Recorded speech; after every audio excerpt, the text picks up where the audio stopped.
Hi there and welcome to State Control Britain. Here we are, it's 7 p.m. I hope you can hear me loud and clear. I had a little bit of a problem with the microphone earlier. And we're going straight into the questions. And here we go. So John Gorman, you've been waiting patiently, which is why I'm going straight into the questions. And it says here, hi gentlemen, keto for a year. Keto for 1 year, carnivore for 20 months, strict lion diet for 6 months, loose stools for the last 3 months. Don't know why. I take a supplement of electrolytes, but very little SU, it says, just to add some fish and oysters during my lion diet. Okay, well, let's just have a look. So if you've been doing, let's have a look, 20 months of lion, that's pretty good. And a little bit of fish, I doubt that's going to be a problem. A little bit of oysters actually is not going to be a problem. I think that's actually quite good, unless that's when you started having the loose stools. We'd probably need to know what your electrolyte supplement is, but you don't say. And it is a bit odd that you did lion for such a long time and then in the last 6 months had some loose stools. So if you could just give us a little bit more information, John. So what is the electrolyte supplement you're taking? That'd be really handy. And is it every day for 6 months? And then we'll come back to that question if you don't mind. While you're typing that in, we will get Richard to the stage. And here he is, Richard Smith, Keto Pro. Hello, Richard. Good day, kind sir. Are we on? Good day. Yes, we are. We're absolutely live. I want to get this going directly to my hearing aid, so I'm going to just change that setting there. I didn't know that wasn't happening for me until you spoke. Now we've got, Jonathan is present. Thank you, Jonathan, for the support. Carnivore muscle. It's always nice to see you, mate. And we've got Jill here. Hi, Stephen and Richard. Is creatine needed when you are carnivore? What would be the advantage of taking it? And is there any truth on it causing hair loss? Also, which is the best brand? Did you want to field that one, Richard?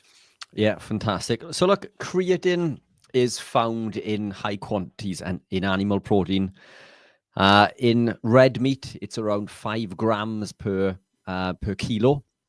So to obtain 5 grams, we would need to consume a kilo of meat each day, which I indeed do. So I achieve my minimum plus extra requirement of creatine each day. I also supplement with creatine because I do believe that it has many benefits. It's touted as and known for its ability to improve athletic performance, particularly strength. And the reason for this is that when we lift heavy weights or perform explosive movements, for example, we don't actually tap into the glycolytic energy system, which is the glucose, for a number of seconds. And it does depend on how much creatine that we already have stored within the muscle. The first energy system that is activated is the PC system, the phosphocreatine energy system. So ATP is reduced to ADP, and the creatine will replace the phosphate, and that will supply that explosive movement. So this is where we, for example, if you're in the gym and you're lifting heavy weights, this is the system that you're using. If you're moving something heavy around the house, for example, or sprinting, that is the system that we're using in the short term. So it's well known for its ability to do that. It also helps heal, build, and repair muscle, and it will also help store or pull water into the muscle to help with leverage. So therefore, it can improve strength also. So I supplement with an additional 10 grams each day, roughly 5 grams in the morning or before a workout and 5 grams in the evening. But I also use it for cognitive health because it helps with short-term memory, working memory, mental fatigue. It's known to improve decision-making, and it has neuroprotective benefits in regards to protecting against things like Parkinson's and Alzheimer's and Huntington's disease. It's known for supporting mood regulation and depression, and many other things. So it's incredibly beneficial for the brain as well as the muscle. So again, there's 5 grams found within a kilo of animal protein. Now, for many people, they may not hit this limit of a kilo of animal proteins each day. So supplementation, I do believe, may be of benefit. If you are supplementing, it's my opinion that monohydrate is the best. It's at least the most researched, so we know and understand more about monohydrate than any other type of creatine. It's also the cheapest.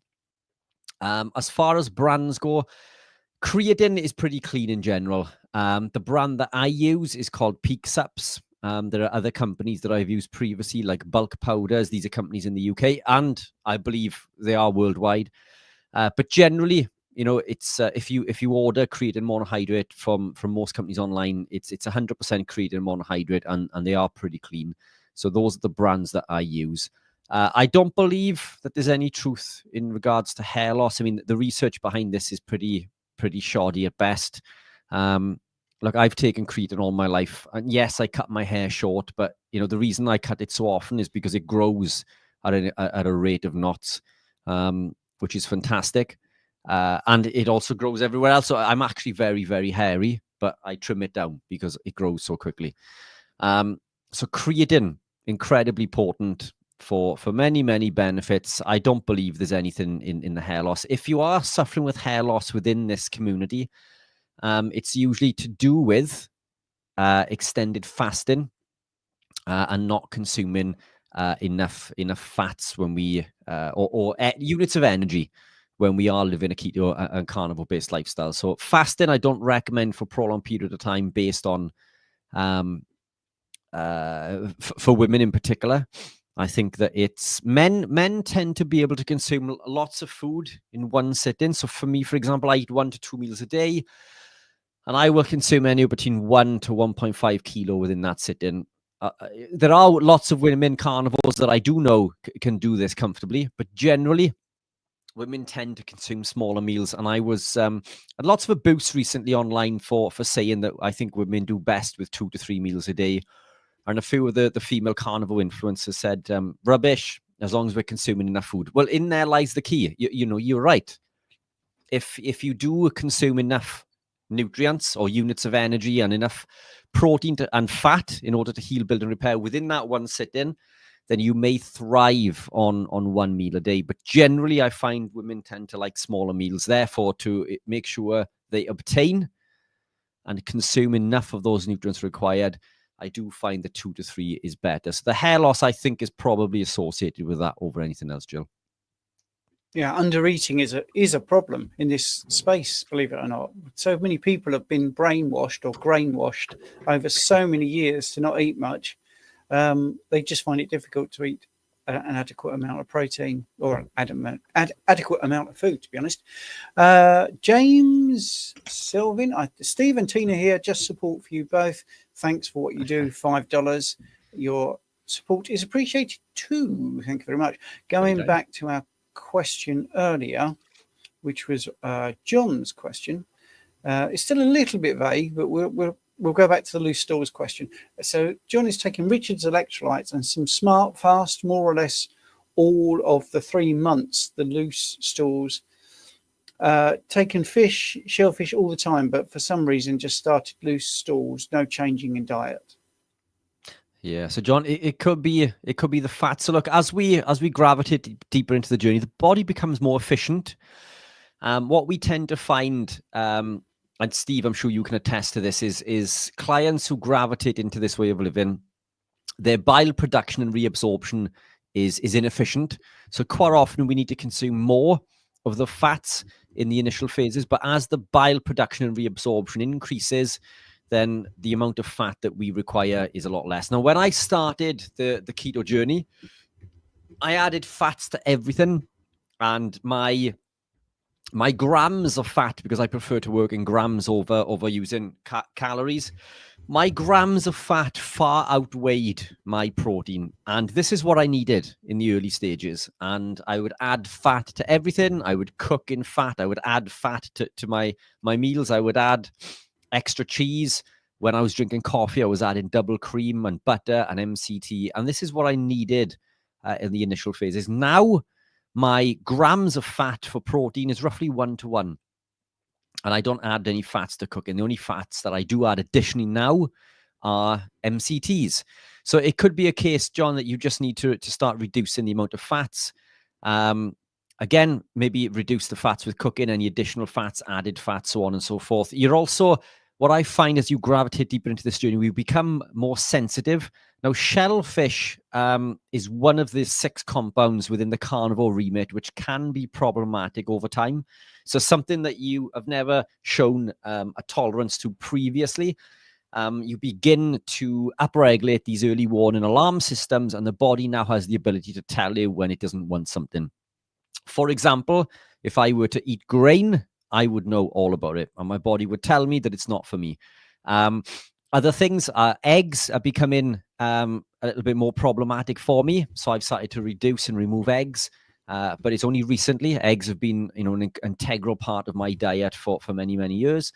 But other things within the carnivore remit are things like chicken can start to become problematic. Pork can become problematic because these are grain-fed and they tend to be higher in linoleic acid. Shellfish and seafood, coffee, and so on and so forth. So as we gravitate deeper into this journey, you may just becoming more sensitive. You could also try less of the electrolytes, John. The electrolytes do contain magnesium. Magnesium is known to cause stomach upset if consumed in excess. So now maybe as you gravitate in deeper into the journey, your requirement for electrolytes might be coming less.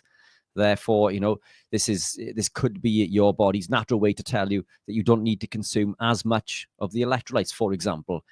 So a few little levers to test and pull there. Try those out, but try one at a time and maybe report back next week and see how things are progressing. Yeah, just going back to the hair loss thing, the 2009 study was where this myth comes from. And it's not even saying there's any hair loss with creatine, by the way. It was just an increase in DHT in 22 rugby players over 3 weeks. There was no hair loss reported. But as in all sort of nutrition science and stuff like that, if you have one thing, they take that leap. Like, for instance, if statins lower LDL cholesterol, if you believe LDL cholesterol being low is good for your heart, then statins help your heart. So it's all based on a premise that is absolutely flawed from the get-go. So just wanted to say that. Right, okay. So Moni Lisa, I think that's going to be how she's sort of got that in her name. You'll see what I mean, Richard, when I put it on the screen. Is LDL at 109? I know, this is why I'm saying that. If is LDL at 193 a concern if it's pattern B, which is small dense, by the way, small dense LDL, low density lipoproteins, obviously not cholesterol. We're talking about the molecule. Triglycerides 50, HDL 90, fasting insulin 2.8, high sensitivity CRP, C-reactive protein, which is an inflammatory marker of 0.7, where the range for that, for instance, off the top of my head, is normally around 0 to 5. So that's very low levels of inflammation. Fasting insulin, many people want it to be between 0 and 20. 2.8 is very low. HDL is exceptionally high. Triglycerides are exceptionally low. They want it to be under 150 milligrams per deciliter, so 50 is fantastic. So your HDL triglyceride ratio is fantastic. Oh yes, LDL. Well, no, because it's not a concern. Why is it? It's been around for 110 years, based on a rabbit being fed cholesterol, which was dissolved in vegetable oil, by the way, and that rabbit got atherosclerotic plaques. And then we found that people believe that, a bit like if you went and fed lions grass and they got poorly, you'd think, oh, there must be something wrong with the grass. This is really bad. Or if you fed a cow meat and they got really poorly, then you'd think, well, it must be meat because the cows got really poorly. No, that's not species appropriate at all. But anyway, that didn't stop the companies making lots and lots of money out of statins. Sorry if this sounds like I've got a little bit of a rant going on, but it's there's no proof of it. So it's been a theory for over 70 years. It's never been proven. Correlation doesn't prove causation. And in fact, correlation isn't even very good. There's certainly better incidence reports when the triglycerides are low and HDL is high. So I wouldn't be concerned at all. We're not doctors. That's my take. I've got an honours degree in physiology and health sciences. That's just for information. All of this can be referenced, by the way, in my book. So the guide blood test, all of that, fully referenced, all the history, how you've been lied to. And that's, I would back my book over anyone else, to be honest, because it's very well researched and referenced and it's bang up to date. Anyway, Richard, did you want to add? No, I think you've covered it. All right, I'm really surprised. I was expecting your your catchphrase. But no, we didn't get it right. Okay. Which one? There's so many. You need cholesterol. It's essential for life. Of course it is. Not to survive, but to thrive. So look, let's not disappoint. Cholesterol is essential for life. It's essential for cell formation, cell communication, nutrient absorption, nutrient transportation, the production of hormones, and it's essential for healing. We cannot live without cholesterol. How's that? That's great. Yeah, that's great. It's in every cell membrane. It is an essential nutrient. And we could talk about all the other reasons why that is the case. Anyway, I know this name, Tango Delta. This is Mike Charlie, Roger Bravo out. Hi, gents. Do you have anyone you know who have experience with clients that suffer from ulcerative colitis? Yes. Well, they don't suffer from it now. They went carnivore and absolutely saw a resolution of it. Do you have a few success stories? What about you, Rich? Yeah, almost every client that we've worked with that has suffered with any form of ulcerative colitis has seen at least an improvement, if not complete resolution. It's inflammatory based. And quite often it's a big contributor is fiber, believe it or not, fibrous compounds, plant compounds in general. So a number of things that we need to do is we need to remove grains, seed oils, always the first 1 and 2 on my list. Fiber, incredibly damaging, but it's inflammation, and all of these things come from a high carbohydrate lifestyle that is predominates with seed oils. This is why fast food, for example, is incredibly damaging. But even when we try to make improvements towards health and well-being, and we believe that we are doing the right things by consuming 5 fruit and veg a day, for example, this isn't a good thing to do. I know it sounds because it's natural, but fruit and veg that we see today, not natural. And I'll give you an example with this. My little girl picked some blackberries this weekend and decided to make some like jam out of these blackberries, which were locally sourced. And she did, and she tasted them, and she didn't like them because they weren't very sweet. And I tasted it, and it was like unbelievably sweet. But when she buys or tastes these berries from the supermarket, they're incredibly sweet. They're not natural. These things have been genetically modified and hybridized over many years to, 1, to sell more product, and 2, to supply you with more of the compounds that are addictive, so you buy more of these compounds. They're not natural. Vegetables that we see today do not resemble the vegetables that once were, and they've been the vitamins and minerals that we're led to believe that are found within. This isn't true. If we look, and I'll just give you one example, and apologies to the listeners who are avid listeners and have heard me mention this a million times, but the first one on the list, vitamin A. Vitamin A does not exist in plants. Beta carotene is the compound that is found in plants. It's a precursor, and it actually depletes T4 in order to convert it into the active form of retinol, which basically means that it's quite likely to cause thyroid issues. So if you are suffering with thyroid issues, then why would you consume carrots, for example? But this beta carotene compound is not true retinol. It's not true vitamin A. True vitamin A is found in animal proteins. That's the first on the list. We can make an argument for almost every single vitamin and mineral. Animal proteins contain every single nutrient that we need, not just to survive, but thrive. So the best thing that we can do is gravitate towards a more animal-based lifestyle and remove these fibrous compounds, particularly the grains and seed oils, and just predominate the animal proteins and natural fats.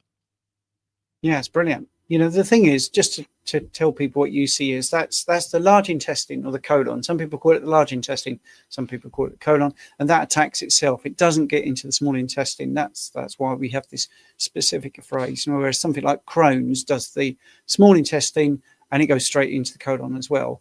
But the things that will trigger this, and the things are like inflammation and bloody diarrhea and a lot of bathroom trips, abdominal pain. That it's a horrible thing to actually have.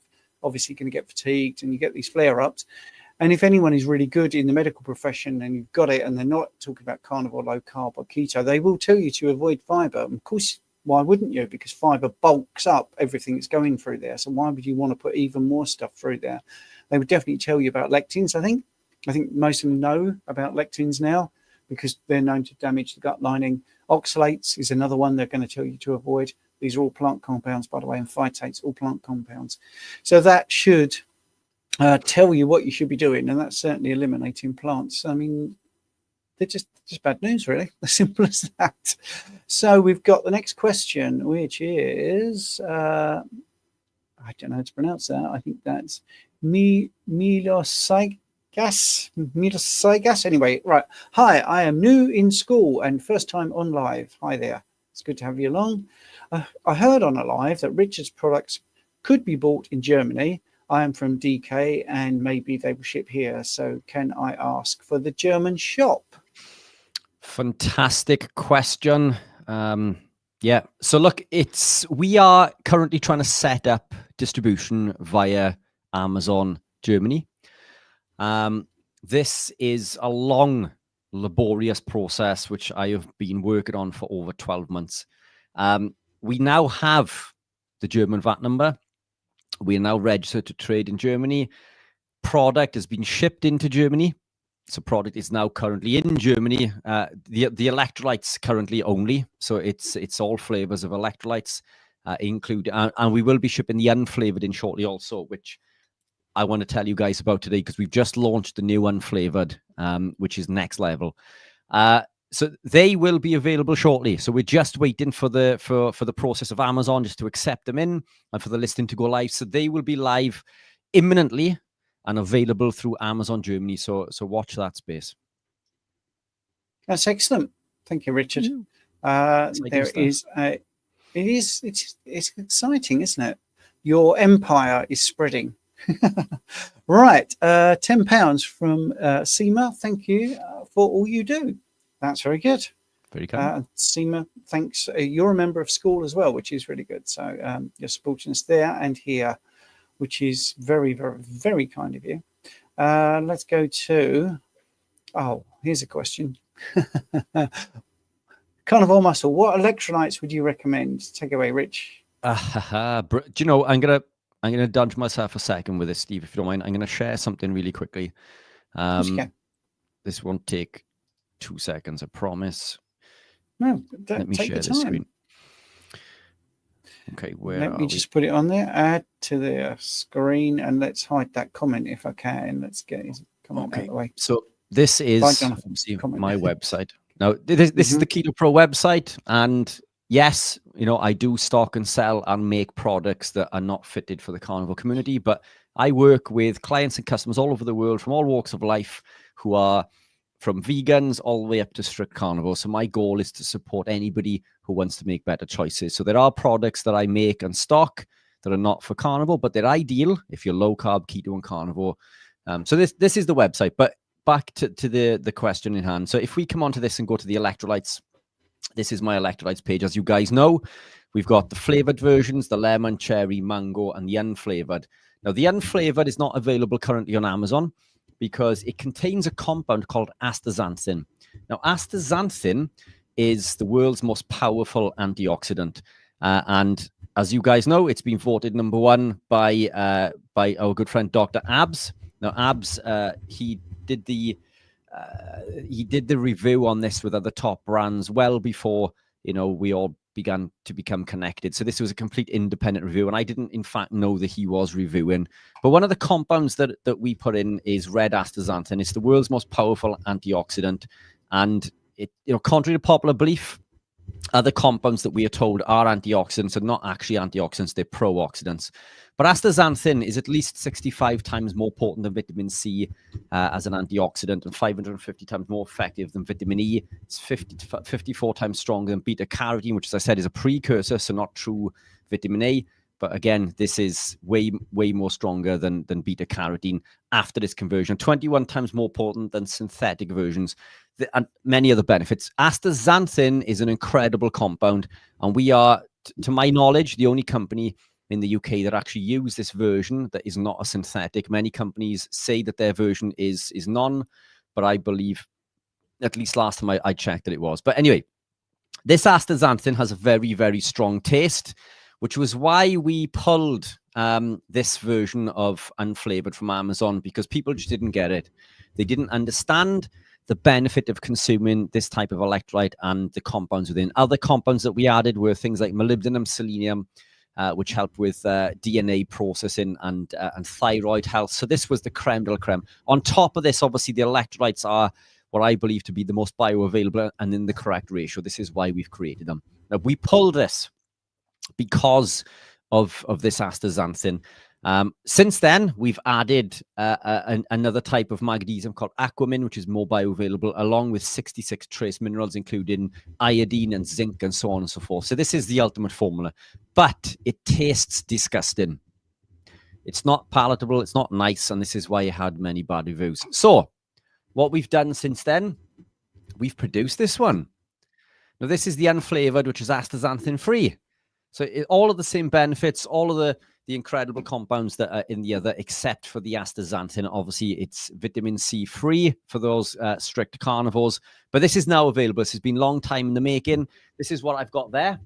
It's completely unflavored, whereas the astaxanthin version was touted as an unflavored version. It does have a flavor, the flavor of the astaxanthin, which a lot of people struggle with. But this is incredible. It doesn't taste of anything. You add it to water, and it doesn't even taste salty. So this is my new go-to. There's a lot more servings in this. I think it's up to 83 servings also, compared to the 50 in the flavored version, obviously, because it's devoid of the other compounds, and the scoop is a lot smaller. So this is my new go-to, and I think this is going to be my biggest seller once we get it into Amazon, and again, Amazon Germany. So this is available for sale.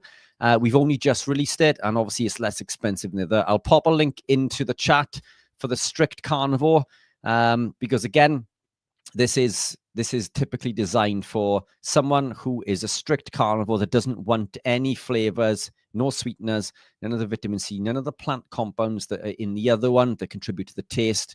So this for me is my new favorite carnivore electrolyte. So I've just popped that in the link below. But that is the answer to Jonathan's question. So this is my new go-to. So thank you, Jonathan, for that. Yeah, I just want to say, someone's saying, do people find this entertaining that someone on YouTube is selling stuff then? No, Richard was asked a question, so we replied to it. That's it. It's called Ask Us Anything. So I'm going to be really blunt. I'm not normally rude. If you want to ask something, just ask a question. Okay, simple as that. And if there's something we can put on the screen that helps that person with that question, then we will use it. It's not selling stuff, it's answering a question. Right. I very rarely get upset with people in the chat. Yes, it is literally ask you anything. All right. So stop rabbiting on about that and get your question in. Right. Simple as that. Okay. Right. Let's go to the next question, because it is ask us anything. Right. Gracie is asking, thoughts on lipotoxicity. So many carnivores are now afraid to eat fat due to the people who are talking about it. Yeah. So look, sorry, Steve, go on. Well, I think I know the video that you might be talking about, and it is absolutely ridiculous, because we eat to satiety. We have these things in place to stop us overeating. We also have, our body composition to look at. We can look in the mirror. We can look at how we're sleeping, our fatigue. We can see whether we're eating enough or under eating. And what we're talking about is fat being stored in places where it shouldn't be. That's basically what we're talking about. Well, on carnivore, that really is very unlikely to happen. It's normally things like the addition of fructose, for instance, or carbohydrates. Carbohydrates go straight to the liver, and they are turned into fat in the liver. The liver is a fat making machine. It's also a detoxing machine, and that's what it's going to do. And with fructose, that's pretty bad as well, because basically fructose is so toxic and glycating, immediately hits the liver. And here's a big clue to what's going to be said next, right? It goes to the liver, and it has to have a phosphate added to it, which stops it glycating. Well, what is ATP? Adenosine triphosphate. That's the energy mechanism that is in the liver. That's the thing that is going to make the liver work. And the first thing the poor old liver's got to do is actually give away some of its little energy packets to make this dangerous fructose not glycating. And that actually happens. That's a known pathway. It just becomes fructose 1-phosphate. So I think with carnivore, those that are carnivore, they might be eating too much fat because, for instance, they're seeing malabsorption of fats. They're seeing problems in their stools and stuff like that.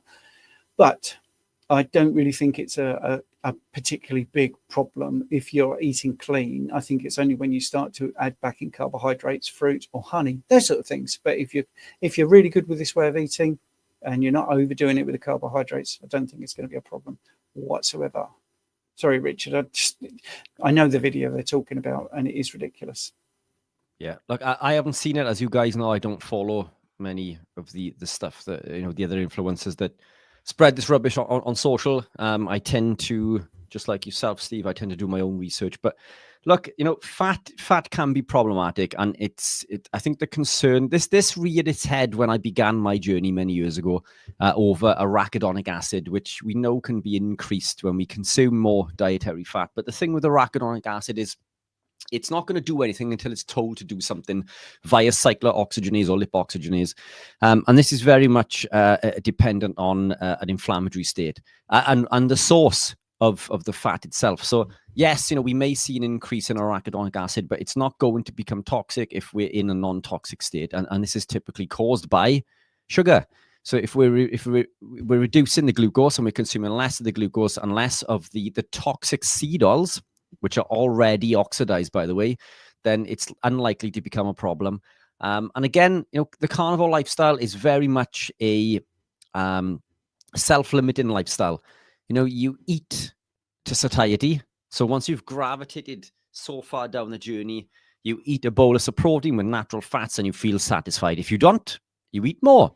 And coming back to the earlier question that we addressed, it's when we begin the journey, we can consume lots more of the dietary fat because maybe our requirement is higher because of a number of pathways. One, the satiety signaling may be damaged. So leptin, we may be suffering with leptin resistance, which is something that we recover from, but also the body's ability to produce bile and emulsify the fats and proteins and so on and so forth. So these systems may be damaged. So they do take time to upregulate. Hence the reason why we may consume more fat. And then this also may be the reason why, as we gravitate deeper into the journey, we consume less. But it's self-limiting. There's only so much animal proteins and natural fats that I can consume within a day. If I eat my meal and I'm full, I stop. If 10 minutes later, I'm still hungry or I'm hungry again, then I'll go back and I'll eat. Like what I used to use eggs and cheese because they were convenient. But now when I cook, I always cook more. I always cook extra. And I will venture back into the kitchen and I'll slice them into pieces and I'll eat them as little snacks. For example, when I'm researching or whatever on the sofa after my meal. But it is very, very difficult to overconsume on fat that is ever going to be problematic. And again, these systems work very differently. As Stephen mentioned, the body will utilize these for hormone production and energy production and healing and repairing and so on and so forth. But the source is very, very different. And these things mean very different things depending on where they come from and where we are on our journey. Yeah, great, Richard. So I've had a few private messages about school. Somebody commenting in the chat, I've never asked you to do this, but can you get rid of them? Because they're just being ridiculous. I can't get them out of the room, but you can. I don't know if you could do that for me. Right. Other people are asking for a bit about school. So I'm getting a few private messages about this. Well, what is school? School is the community that we run. And as you can see, this is what it looks like. It's a bit like Facebook in that, you can have a community. You can ask lots of questions. So look, here's a question 2 days ago, 47 answers. Carnivore meal ideas. That's someone today. 4 hours ago, someone asked a question. So there's lots and lots of questions you can ask. There's also a classroom where you can do all these courses. Depending on how active you are, they'll all open up for you. The first 3 are completely free. You get straight into that. And the more active and the longer you are a member, all the other ones open up for free. So all you got to do is like, post, share them, comment, ask questions, and all of these come open. So we talk about thyroid, there's free ebooks, there's popular videos, stuff about dairy, which someone the other day said it was the best thing they've seen. It all makes sense now why dairies are problematic.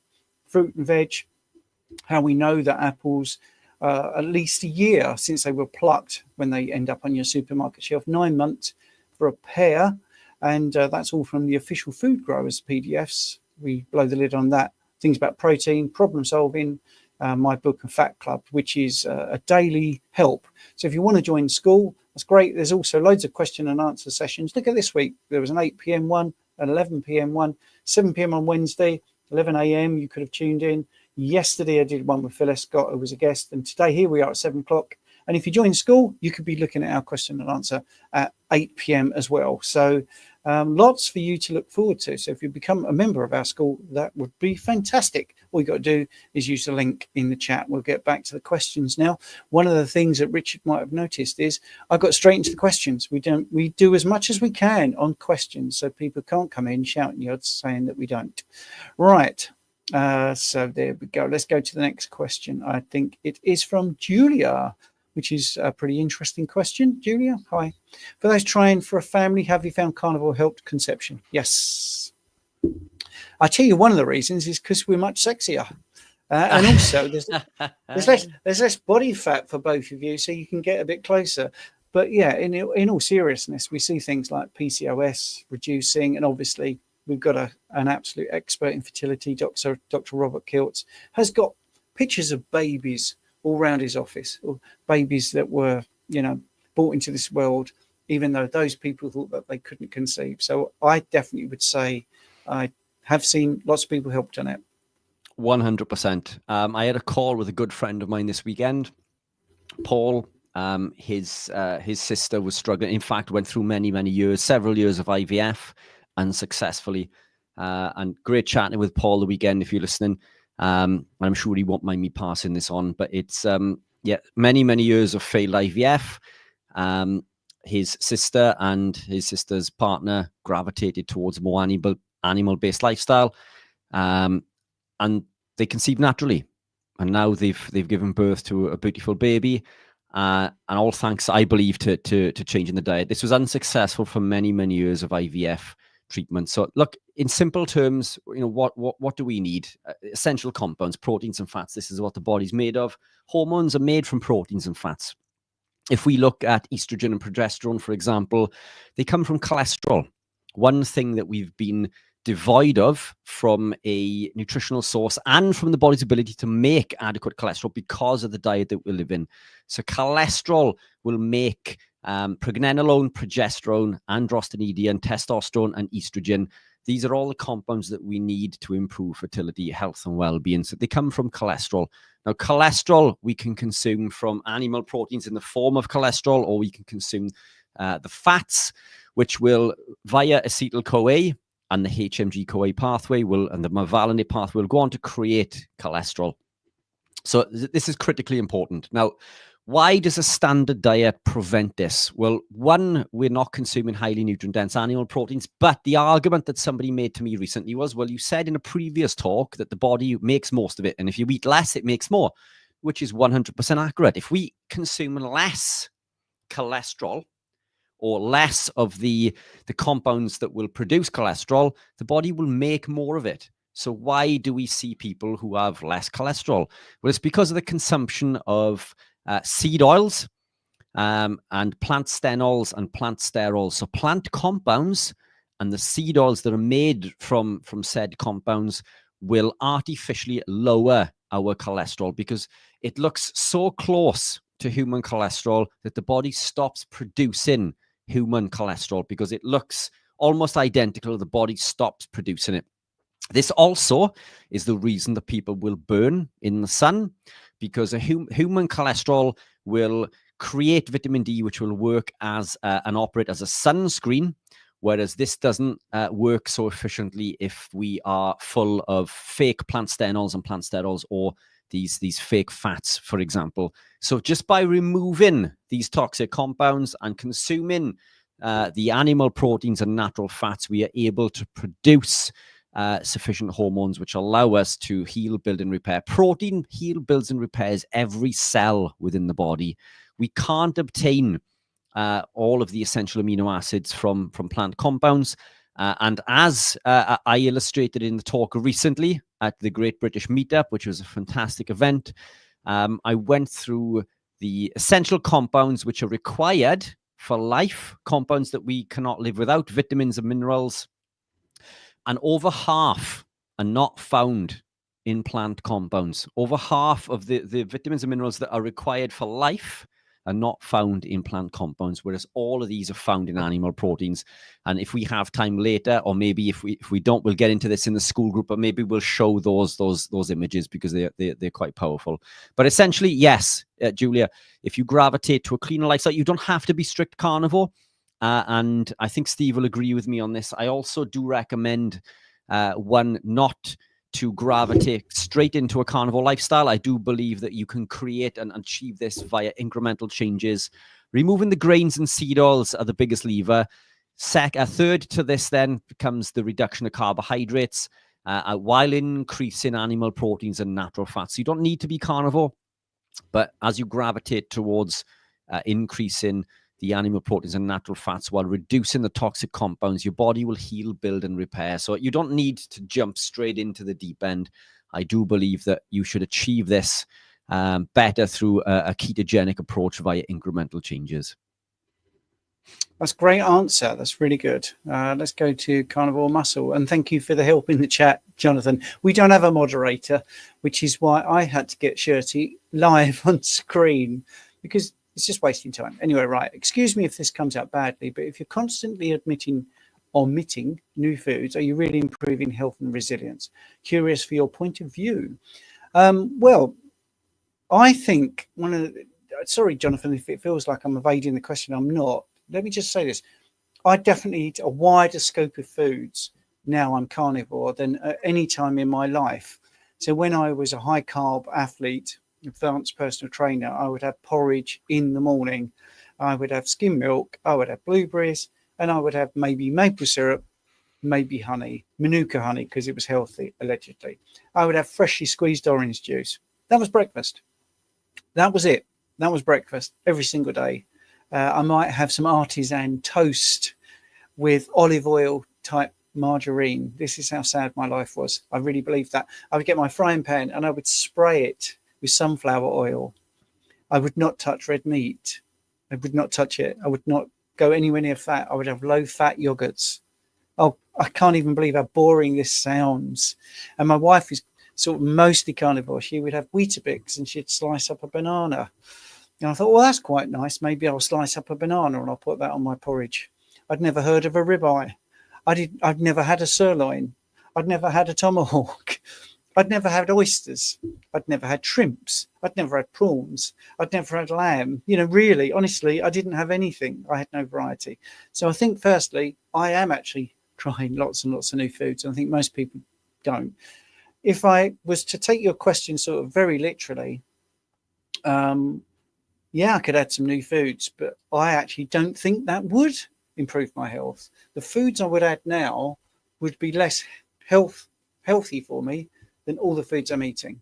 I can't think of any food I could add that would actually improve my health. As for resilience, and I always say this about the oral glucose tolerance test, I don't want to pass that because we're not made to drink 50 or 100 grams or 75 grams, depending on, you know, what lab you go to, of glucose in a shot like that. That doesn't come in nature. So yeah, I want to fail that because that will show that it's too much glucose, not that I'm really bad. If you were a hunter-gatherer, you would not be able to eat enough blackberries, blueberries, or any of the wild fruits. And then we can get into another thing that would make me feel healthy, make me survive, and give me a shock. I just won't be able to do that. So anyway, yeah, it's a good question. Do you want to have a pop at that one, Rich? Yeah, fantastic question by Jonathan, good friend of ours. Yeah, Snap, I agree. You know, my lifestyle when I believed that I was eating healthy was muesli in the morning. Then I would consume rice with tuna for lunch. It would be chicken and broccoli for dinner. And it was the same thing, but it was all the lean proteins, none of the natural fats, and incredibly restrictive. Now, you know, yes, I love eating beef, but, you know, I also eat beef, lamb, you know, fish works well for me also. I do eat pork and chicken. And up until recently, I used to consume lots of eggs. I still consume eggs, just not as much as I was prior to this. Cheese used to work very well to me, but because of the calcium, I've removed this also. But look, we need to remember that animal proteins contain everything. They contain absolutely every single vitamin and mineral that we need, not just to survive, but thrive. including vitamin C. So meats do contain vitamin C, with a 12-ounce beef steak containing around 12 milligrams of vitamin C. So, and obviously, the less carbohydrate we consume, the less vitamin C that we require. So I don't find it restrictive. I eat the food that I like, and snap, I agree. I find that now my variety is a lot bigger than it once was. We just believe that we have more variety because we can choose a different Mr. Kipling cake or a different flavor of Doritos crisps. That's not variety. It's the same stuff. It's the same stuff in a different packet. It's all grains and seed oils. So there's nothing more restrictive than a standard lifestyle. Even when we believe that we're eating healthy, what do we eat? Broccoli, spinach, kale, highly toxic, full of oxalates and all sorts of endocrine disruptors. Not for me. Yeah. The person that asked about ulcerative colitis is saying her friend eats a lot of mince, which Americans call ground beef. Could be the rendered fat. Could be a problem, by the way. 100%. Right.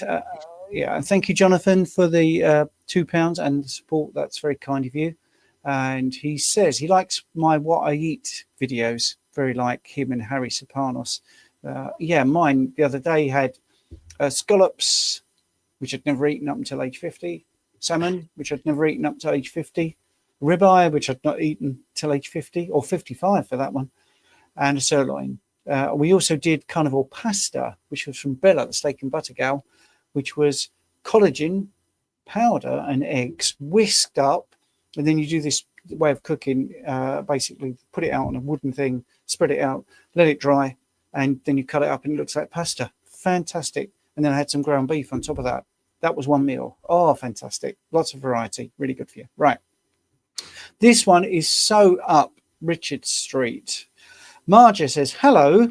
I introduced 1 spoon of taurine and glycine before meals. And oh, my days, I think it's too much. What's the minimal dose that could still work, please? The problem with that question is, firstly, there's no Q at the front, so it's hard to see. Secondly, what were you trying to fix with that supplement? I can answer that because Maya is a client of mine. We had fair enough. Yeah, we had a consultation call. Fantastic chatting, brilliant person.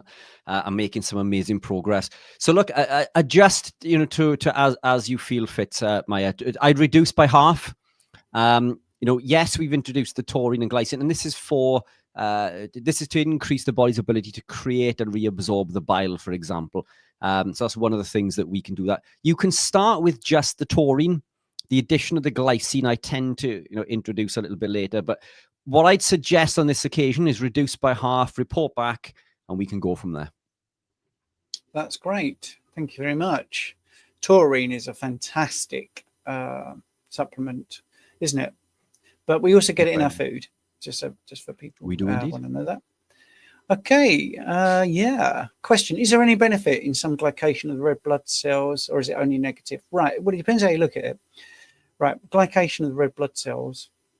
If it happens because it's a cell shutting the door to an oversupply of glucose, then it's positive. Because, as Bart Kay uses a great phrase, and I said this to him last week when I was on his show, I think the sacrificial lamb analogy is fantastic. So your cells are not really insulin resistant. They're actually pretty smart. So if there's too much fat, too many carbs floating in the bloodstream, and already that cell has enough energy in there, it just shuts the door. So what's the sacrificial lamb? It's not the cell. It's a red blood cell. So what will happen to that glycation on that red blood cell is it will go into the bloodstream, and when it hits the spleen will see whether that is a viable red blood cell, and if it isn't, it will recycle it. And here's another positive of that: when it's recycled, hemoglobin, heme, comes out of that recycling process, goes back into the system as heme iron. 90% of the iron in your blood right now is from recycled red blood cells. Okay, now what can happen is, because the red blood cells, this way of eating in many other ways, are actually more healthy, they will last slightly longer. So you can see slightly higher levels of glycation, but the red blood cells are still viable. So yeah, if you go holistically into it, yeah, there are some benefits. You don't want glycation. That's, I mean, that is it really, but it is a thing that happens. Glycation is sugars sticking to proteins, basically. It's not fats, by the way. So if you can minimize it, that's really good. But obviously, it's going to happen because it's a physiological process. It's not a pathology necessarily. So, yeah, that's my take on that one. Yeah, fantastic and brilliant question. And look, I think Yeah. within the community, we become confused between glycation and glycosylation, and these are two very different things. Glycation is a non-enzymatic attachment of sugars to proteins or lipids, whereas the glycosylation is intentional. It's done on purpose. The glycation is uncontrolled, whereas the glycosylation is controlled. And usually the physiological purpose is harmful when it comes to glycation, whereas the glycosylation is essential for the correct protein folding, which is how we send certain signals throughout the body. And not to forget that the glycation will cause the creation of advanced glycation end products, which maybe we can get into this in the school group. We did a fantastic presentation on this not so long ago, how the AGEs, the advanced glycation end products, bind to the age or the RAGE receptor, which I think is an incredible name. So it's the receptor of the advanced glycation end product, and it elicits a number of pathways. And these pathways are incredibly damaging.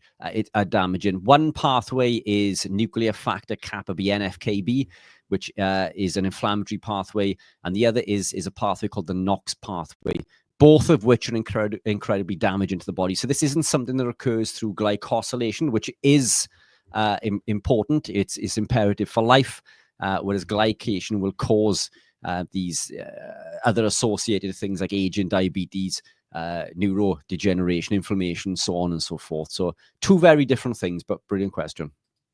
Yeah, it is. Fantastic question. We have such good people in this room. It's excellent. Right, let's go to the next question, which is from Mohammed Drihaman 836. Is it true that in a fat adapted state and fasting, the body will eat up and recycle loose skin and use them proteins for gluconeogenesis rather than muscle, whilst burning body fat for fuel? I mean, all the studies in autophagy will actually say there is a priority system, and as soon as you hear it, yes, autophagy does break down cells to be recycled, but the first thing is essential organs. They get the first priority for amino acids. So that makes total sense. All your essential organs are going to need that. Muscle tissue is actually generally preserved in that state, so that tends not to be an issue anyway. So yes, it is sort of true, but the extent that you can do this is dependent on how much loose skin you have and how quickly you've lost the subcutaneous fat, because if you've lost it really quickly, the body can struggle. And there are brilliant influencers out there like Laura Spaff, who did brilliantly with going public, and she actually in the end went and had surgery because the loose skin was just not going to go. Whereas other people, Coach Emily, for instance, she was very overweight and she lost pretty much all of her loose skin, but she did lose the weight over a gradual period of time so the body could keep up, and she was doing alternate day fasting and sort of chiseling away at it. So I think if you're impatient, you might find that you'll get down to a sort of weight you want, but you might have some loose skin that you're unhappy with. But yeah, that's my two penneth, Richard. Yeah, I completely agree. And yes, I think, it is the short answer. I lost an awful lot of weight, 107 pounds when I gravitated through my journey. And I had loose skin. I had stretch marks over several years. Somebody asked me, do you still have loose skin and stretch marks? And I was, well, yes, and I showed my midsection and where by the biceps. This is typically where men tend to get the stretch marks. Women too, but if you lift a lot because of the growth in the muscle, it tends to be there. I have very, very little, no stretch marks on my stomach, very, very little stretch. You can't even see the stretch marks on my arms any longer. And I was always told that we cannot get rid of this. Now, yes, I was quite big for my frame. I went up to 17.5 stone with over half of my body being body fat. But I managed to lose this weight, and through fasting. So this is a benefit of fasting. And as you say there, when we put ourselves into a fasted state and increase autophagy, we use the amyloid proteins and plaques, and we can use these to heal, build, and repair. And this will come from the loose skin, scar tissue, so on and so forth. So we can see an improvement through doing so. as you rightly say, Steve, I think if somebody has been, rather large for a long period of time, and then they do this and lose the weight very quickly, it's a lot harder to see this reduction. What I would say with removing, the skin and the fat is that once we remove the fat cell, if we remove too many, this can become problematic. So I would always use this as a last resort. And yes, there are circumstances in which we need to do so. But once we take away the fat cell, the fat cells become less within the body. So basically, it means we have less fat cells to store fat. So now the fat cells that we do have, if we do gain weight again, they begin to increase and they can become toxic because they can no longer store the fat. So we don't want to, when we lose weight, we don't lose fat cells, they just shrink in size. So it's better to have lots and lots and lots of little fat cells than it is to have less big ones. So that's an incredibly important thing to bear in mind if you do go through surgery to remove fat, that if we do take away the fat cell and for some reason we do begin to gain that fat, it can become toxic. So obviously that's not the goal. We don't want to put that weight back on, but it does happen. So it's something to keep note on. But yes is the short answer. Andrew Scarborough, good friend of ours. Thank you for the support. Yeah, thank you. Right. Okay, that's really good. That's all we've got time for on the questions, I think. Just want to remind you that you could go to school and also remind people about the Ancestral Health Festival. If you want to see us live and you want to talk to us and hear people like the wonderful David Unwin and Jen Unwin, then you can come and see us at Rainford. There should be, or there will be, a link in the description to this video if you want to get tickets. That's what it's going to be like, the Ancestral Health Festival, 16th, 17th of August, which is this weekend coming. Yes, so next Sunday might be a problem for us doing the live stream, but we are live in the room. So you're going to see some great people. You can see Mary Ruddock. She's actually zooming on not zooming in a really fast way. Phil Escott's going to be talking on the Saturday. I think we've got Dr. Jen Unwin, Dr. David Unwin. We also have Sarah Pugh. Some bloke there, Richard Smith. He's a bit good, I think. And then we've got Nikita Stark, some other geezer showing his biceps off. Meady Goodson, and there is other things going on, workshops. You can bring your own meat, cook it on a fire pit. There's music. There is so much happening. The Daz Band. I think on one of the days we've got the Real Food Company that's being confirmed, and it's all at Rainford Junction. So if you couldn't come to our talk recently, we did down in the south of England. You've got no excuse now because this is in the north of England. Fantastic place to go. So loads of things to see. If you can get to one of the days, or you only like the lineup for one of the days, you can get a day ticket as well. And I will definitely put a link to the tickets in the description. I will do that now. So there you go. Right. The Ancestral Health Festival. Richard, do you want to say anything about your appearance there? Yeah, I don't know what I'm speaking about yet because I haven't written it. I'm always last minute with my presentations, but look, I think Dr. Jen and David Unwin there. I know Jen is doing a presentation on food addiction, so I may do something that will tie into this from a food perspective and neurotransmitter production. But yeah, there'll be that and lots more. I can't wait. Super excited. And just as you were saying that, I've popped a link into the comments, and I'm also popping a link into the description in my YouTube. So that is there. So book your tickets now to avoid disappointment. Camping is available. So you can camp, pitch a tent, you can bring your camper van, or you can stay locally, whatever suits you. You can come for the weekend, you can come for a day. But yeah, I'm super excited. And there are lots of other influencers who are big within this space who are not speaking. I'm not going to mention any names just in case they do not turn up. But I've been told that they are attending. They've bought a ticket and they're coming to show their support. So even outside of the speakers, there are going to be some fantastic influencers there to come and chat. Well, I think you can name them because definitely Lee Copus will be there. Fantastic. Well, Lee's coming. He's playing piano. He's playing piano in the band. Brilliant. So he's definitely coming. So Lee's coming. Yeah. And I think Dr. Abs has moved his meetup for his school group on the Saturday to instead of having a dinner, he's having a lunch so he can get there. So yeah, he might be coming up. I think he's got a little moped or something, so he'll be coming up on that. So Fantastic. I think they're going to be there, so I think we can say it. Yeah, okay, and I'll drop one more who may be attending, and Lauren Tucker may also be there. Woohoo! So yeah, who knows? But and who else? You know, lots of others. Right, we've got to go. It's 8 o'clock. Fantastic. We've got to Let's be go. over in school. So sorry, Rich. Yeah, we've got to be over there. It's too exciting. It's too much going on. If we didn't get to your question, YouTubers, I'm really sorry. Come and join us at school, and you'll get another 45 minutes, and also on Monday another hour of live Q&As. If you don't want to do that, we'll see you next. We probably won't see you next Sunday. It'll be the Sunday after. Who knows? Who knows what's happening?